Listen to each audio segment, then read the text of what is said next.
โดยความจริงใจของบ่าวพรเนาะคนอื่นบ่มักก็แล้วแต่เนาะสิเป็นคนลาวคนอยู่ไสก็อย่าเนาะบ่มักประเทศไทยก็แล้วแต่เนาะถ้าบ่มักก็บ่จำเป็นต้องมาเบิ่งเนาะพ่อแม่พี่น้องแต่เป็นหยังต้องมาด่าพ่อรอแม่กันแบบนี้น่ะมันบ่แม่นเนาะพ่อแม่พี่น้องเนาะสบายดีพ่อแม่พี่น้องเนาะมื้อนี้บ่าวพรน่ะเลื่อน TikTok ไปเนาะเลื่อนไปเลื่อนมาก็คำจริงก็บ่าวพรก็เห็นคนด่าบ่าวพรหลายแต่บ่าวพรก็บ่ได้สนใจหรอกเนาะไผสิด่าบ่าวพรด่าบ้านนอกคอกหน้าอิหยังก็แล้วแต่เนาะบ่าวพรบ่สนใจเนาะแต่บ่าวพรไปสะดุดตาคอมเมนต์นึงเนาะด่าบ่าวพรว่าโคตรแม่เนาะแล้วก็มีอีกคอมเมนต์นึงเนาะด่าถึงพ่อถึงแม่เนี่ยบ่าวพรรับบ่ได้เนาะเป็นหยังถึงด่ากันขนาดนี้เนาะบ่าวพรนี่สิทายอิหยังก็อย่าในประเทศไทยเนี่ยมันก็เรื่องของบ่าวพรเนาะบ่าวพรเห็นหยังงามๆเนาะเห็นหยังแบบสวยๆอลังการเนาะบ่าวพรก็ทายแล้วบ่าวพรก็ชื่นชมจากโดยความจริงใจของบ่าวพรเนาะคนอื่นบ่มักก็แล้วแต่เนาะสิเป็นคนลาวคนอยู่ไสก็อย่าเนาะบ่มักประเทศไทยก็แล้วแต่เนาะถ้าบ่มักก็บ่จำเป็นต้องมาเบิ่งเนาะพ่อแม่พี่น้องแต่เป็นหยังต้องมาด่าพ่อรอแม่กันแบบนี้น่ะมันบ่แม่นเนาะพ่อแม่พี่น้องเนาะบางคนนี่ญาติพี่น้องเจ้าก็มาหาเงินหาคำอยู่ไทยคือกันเนาะอย่าเฮ็ดเป็นคนบ่มีการศึกษาเนาะยิ่งสิเฮ็ดให้คนอื่นนี่ดูถูกประเทศเฮาเนาะคือบ่าวพรนี่ยอมรับในประเทศไทยว่าเพิ่นพัฒนาเนาะ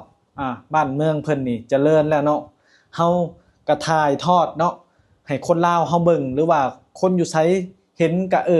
มันงามก็คือมันงามเนาะตึกที่เพิ่นสร้างสาเพิ่นพัฒนาทุกสิ่งทุกอย่างอยู่ประเทศไทยสิ่งดีๆบ่าวพรถ่ายทอดให้ชาวโลกเพิ่นเห็นให้คนอื่นเห็นเนาะ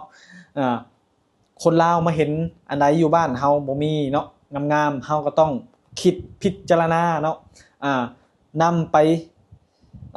ปฏิบัติหรือว่าพัฒนาประเทศเฮาให้มันงามคือประเทศไทยเนาะแต่ว่าบ่แม่นสิมาเห็นแล้วก็มาด่าพ่อรอแม่กันแบบนี้เนาะบ่พรบ่มักเนาะอย่ามาด่าแล้วก็อย่ามาแบบว่าด้อยค่าประเทศไทยแบบนี้เนาะทุกคนเฮาต้องยอมรับเนาะแล้วเฮาต้องเปิดใจเนาะหักแพงกันเนาะบ่พรก็บ่ได้ไปดูถูกประเทศลาวหยังเนาะประเทศลาวก็คือประเทศเฮาเองเนาะแล้วก็ประเทศไทยเพิ่นก็พัฒนาเฮาก็เว้าในขอดีๆเนาะยังงามๆเนาะถ่ายให้เบิ่งแล้วก็หักแพงกันเนาะทุกคนบ่แม่นสิมาด่าว่าบักบ้านนอกมึงพาพ่อพาแม่มึงไปอยู่เนาะโอ้ยเนาะทุกคนไผก็อยากมาประเทศไทยเนาะทุกคนเฮานี่เป็นประเทศหนึ่งที่โชคดีที่มีสำเนียงภาษาคล้ายกันเนาะเฮาก็ต้องยอมรับเนาะทุกคนบ่แม่นสิมาด่ากันโอ้คอมเมนต์แต่ละอย่างนี่โอ้บ่พอน่ะปวดโหลิพ่อแม่พี่น้องเอ้ยด่าแบบรับบ่ได้อีหลีบ่พรเห็นใน TikTok เห็นหลายๆเนาะแต่บ่พรก็สิค่อยๆหยิบมาเว้าเนาะบ่พรนี่บ่ต้องมาดูถูกบ่พรเนาะบ่ต้องมาด่าว่าบ้านนอกนี่บ่พรนี่สิหาเงินอยู่ประเทศไทยนี่ล่ะเนาะไปสร้างบ้านสร้างเรือนอยู่ประเทศลาวให้พวกเจ้าเบิ่งเนาะบ่ต้องมาดูถูกเนาะเป็นหยังจึงว่าหาเงินอยู่ไทยสร้างบ้านสร้างเมืองเนาะเงินเดือนอยู่ประเทศไทยนี่เฮ็ดงานเดือนเดียวนี่เทียบเท่ากับเงินเดือนครูเงินเดือนอาชีพอยู่ลาวนี่2 3 4เดือนเนาะอยู่ลาวนี่เดือนนึงมีแต่1,500,000กีบเนาะอันนี้บ่พรบ่ได้ด้อยค่าเด้อถ้าผู้ใดได้เงินเดือนดีอยู่ลาวก็ดีเนาะอยู่บ้านเกิดเมืองนอนเฮาก็ดีเนาะเป็นบุญเป็นวาสนาของเจ้าที่ได้เงินเดือนดีเงินเดือนแพงอยู่ประเทศลาวเนาะแต่คนทั่วไปนี่หาเช้ากินค่ำคือบ่พรหรือครอบครัวเกิดมาในแบบว่าครอบครัวบ่ค่อยสมบูรณ์เนาะนี่บ่พรก็ต้องดิ้นรนมาหาเฮ็ดงานหรือว่ามาหาศึกษาเนาะทุกสิ่งทุกอย่างอยู่ไทยเนาะประเทศที่เขาเจริญเนาะเฮาก็พัฒนาเนาะสมองแนวคิดของเฮาเนาะมาเบิ่งประเทศไทยเนาะโลกออนไลน์อยู่ประเทศไทยมันก็พัฒนาทุกสิ่งทุกอย่างอินเทอร์เน็ตก็ไวเนาะเฮาเข้าถึงข้อมูลอีหยังหลายๆอย่างเฮาก็มาคิดละพัฒนาตัวเองบางคนบ่เคยมาเบิ่งก็บ่เคยมาเห็นก็มาเนาะทุกคนบ่จำเป็นต้องอยู่ลาวแล้วก็เห็นเขาถ่ายหยังก็ด่าเขาว่าบักบ้านนอกบักกูเบื่อมึงขี้หน้านะด่ามันก็บ่ได้หยังเนาะ ครอบครัวเจ้าพัฒนาดีแล้วบ่เนาะถ้าครอบครัวเจ้าพัฒนาดีเจ้าก็ดีเนาะเจ้าบ่ต้องลำบากเนาะบ่ต้องจากพ่อจากแม่บ่ต้องจากครอบครัวดิ้นรนมาประเทศไทยอันนั้นคือข้อดีของเจ้าเนาะแต่บ่จำเป็นต้องไปด่าคนอื่นที่เขาไปถ่ายทำหรือว่าเขาไปถ่ายหยังที่มันงามๆเนาะเพื่อว่าเป็นแนวคิดดีๆแล้วก็เฮาได้มาเห็นสิ่งดีๆเฮาก็นำไปพัฒนาตัวเองเนาะทุกคนอันนี้มันด่าแบบโอ้ด่าเสียเสียหายบางคนนี่ด่าคือบ่มีแนวคิดเนาะด่าเป็นอหยังที่แบบว่าบ่มีความพัฒนาทุกคนแต่บ่พรก็บ่ได้คิดหยังเนาะบ่พรคิดว่าวันหนึ่งน่ะบ่พรต้องหาเงินเนาะหรือว่าเฮ็ดหยังสักอย่างอยู่ในไทยเนาะทุกคนเพื่อจะไปสร้างบ้านสร้างเรือนเนาะบ่พรเว้าตรงๆเลยอยู่ลาวนี่ถ้าคนบ่มีความสามารถเนาะหาให้ตายก็บ่มีวันได้ดิบได้ดีเนาะเว้าเลยเนาะแต่ว่าอยู่ไทยนี่ถ้าเฮาขยันเนาะหรือว่าเหตุการณ์เฮ็ดงานหยังรู้จักเก็บรู้จักออมก็สามารถจนเจอครอบครัวแล้วก็สร้างบ้านสร้างเรือนได้คนลาวเนาะเว้าเลยหมู่บ้านหนึ่งเนี่ยหมู่บ้านบ่พรเนาะบ้านเกิดเมืองนอนแท้ๆบ่พรนี่มีอยู่ประมาณ500-600หลังคานี่500-600หลังคานี่90%นี่บ่พรหายเลยมีเงินมีคำจากการเฮ็ดงานอยู่ประเทศไทยนี่เมื่อสร้างซาบ้านเรือนเนาะให้พ่อให้แม่เนาะบางคนนี่ได้แฟนคนไทยเนาะได้คนดีๆมีเงินมีทองเนาะพ่อแม่สะดวกสบายเนาะอยากได้กินหยังก็ได้กินเนาะซึ่งทุกวันนี้อยู่บ้านก็เริ่มพัฒนาเนาะเพราะว่าบางคนก็เอาแนวคิดอยู่ไทยนี่ไปใช้เนาะขายออนไลน์เนาะขายอีหยังหลายๆอย่างเนาะทุกวันนี้ทุกสิ่งทุกอย่างเนี่ยโอ้อยู่ลาวเฮาเนาะก็ใช้เงินบาทเงินไทยเนาะทุกคนบ่จำเป็นต้องมาด่าหรอกเนาะบางคนนี่อ้ายอยู่เฮ็ดงานอยู่ไทยเนาะผากเงินมาหาใช้แท้ๆแต่ก็มาด่าคนลาวนํกันที่อยู่ไทยเนาะจักสิด่าเพื่อหยังเนาะบ่พรก็บ่เข้าใจเนาะด่าเนาะด่าเข้าไปเนาะนี่แหละนิสัยเนาะคนลาวเนาะบางคนเนาะการศึกษาก็ต่ำเนาะการเรียนบ่สูงเนาะออกมาก็เสียบยาเนาะการคิดการหยังก็บ่ค่อยมีเนาะเด็กน้อยคนลาวเบิ่งแหมคนอยู่ไทยเนาะคนอยู่ไทยเขาเจ้าบ่ด่ากันเด้คนที่ไปถ่ายคลิปถ่ายหยังอยู่ประเทศนอกเขาสิสนับสนุนเนาะประเทศไทยก็สิว่าโอ้ประเทศนู่นประเทศนี่งามเนาะเขาไปเบิ่งนี่เขาบ่ได้ด่าเด้เขาบ่ได้มาเว้าว่าบักบ้านนอกมึงพาพ่อพาแม่มึงไปอยู่พุ่นเด้อบ่มีเนาะพ่อแม่พี่น้องนะคนไทยเขาบ่ได้ด่ากันคนลาวเฮาเนาะคนลาวเฮาเหยียบย่ำกันเนาะยิ่งเห็นคนได้ดิบได้ดีนี่กั่นแกล้งกันเนาะบ่สนับสนุนกันเนาะแบบนี้เนาะนิสัยคนลาวเนาะบ่พรกับ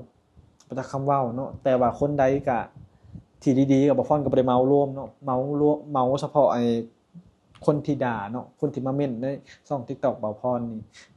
คนลาวนี่เห็นแล้วบางคนก็เป็นคล้ายๆแบบใส่ชุดแบบว่ามีแบบว่ายศมีหยังแบบว่าคือแบบมีคนมีสีมีหยังก็มาด่าเนาะโอ้ยกูอยากให้